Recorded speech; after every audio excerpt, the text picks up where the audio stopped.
Today, I want to speak about Uber and why I'm so excited about this high growth company and why I'm buying every single month, dollar cost averaging until they go beyond 100. And yes, this Uber reminds me of a young Netflix and Amazon in 2012, and let me share with you why. Hi, welcome back to Family Investment, and Uber has just made its list to the Buy Trigger series. It's worthwhile talking about it because I'm excited about the steady business growth under a great CEO.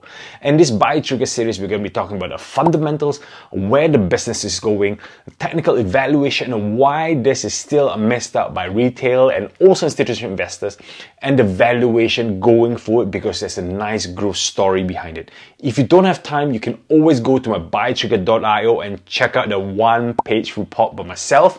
Uber CEO Dara Khosrowshahi says that you have to empower your employees to make their own choices and trust that they will make the right choices. As the fundamentals, Uber takes on three sectors of its business. But if you think back before, Uber was just another driving app. And what makes it even worse, when it was 50 dropped to 25, they were burning $1 billion a single quarter. And a few years later, now with taking 3 on business, they're now from 25 to 75, tripling their value.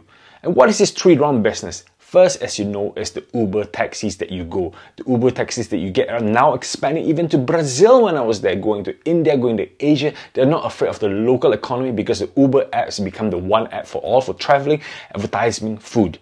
And what makes it even better, now they're sectoring the tier to more executive driving, to more booking, so they're making more affordable. The people who can afford pay more if they want to. And second is the Uber Eats. When we look at Uber Eats during the lockdown, we thought, man, this is some of the companies, they just want to break even. But no, Uber Eats has been a driving force in their revenue. And what makes it even better, when Instacart came with Uber delivery, grocery shopping, Uber came in, taking over Instacart's business, not just delivering food to you, but your groceries right through your door.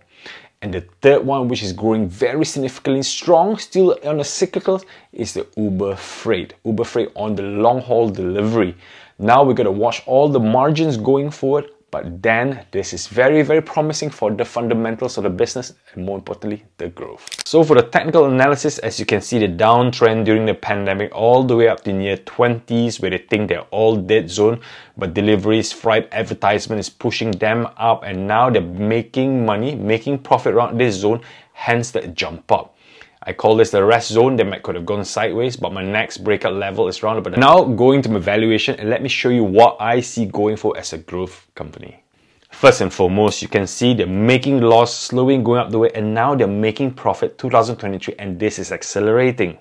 A nice bounce curve on a typical high growth stock.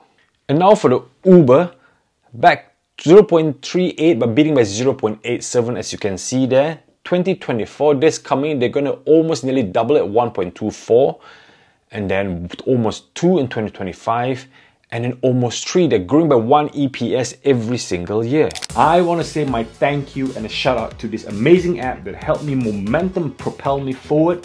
Captions app, who is doing all these captions as you can see today, all my shorts, all my long, me coming back, sharing with you guys. If it wasn't for Captions app, I wouldn't be here today. So thank you very much guys, and I hope that you all out there use this app. I use it for work, I use it for my video, I use it for my family, especially the AI dubbing.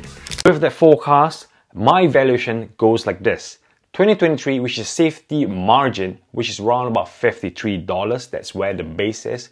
For this year, 2024, I'm looking about $78 as per the current forecast. And then going forward to 2025, I can see $122 as part of the EPS, and this is the 25% growth minimum base that I've given them, and it's looking promising. Now for my buy trigger level. Buy trigger 1 is around about 65.26 because of my support zone there. And buy trigger level 2 is 54.24. This is near my margin of safety zone, which I'm happy to buy loads. But because of my very bullish nature of the future forecast going forward, and many components are not entered yet in this forecast, I'm actually buying between this zone here of a monthly dollar cost averaging that I can afford on this particular zone, and these are my buy trigger levels. As you can see, there's so much room for growth for Uber still, and we're still not accounting for all the all-in-one app, the self-driving vehicles with Tesla, the expansion more to Brazil, India, to Asia. These are the untapped resources we can see from Uber. I'm excited on this high-growth, traditional growth company. It reminds you of Netflix and Amazon. And going forward, I hope you please like and subscribe on this video because there are more buy triggers which I would like to share at this type of feature. And if you don't have time, remember to go to buytrigger, the website, to capture the one-page pager which I've set up for everybody for free. And hope to see you soon. Remember, like, subscribe and share with your friends and family.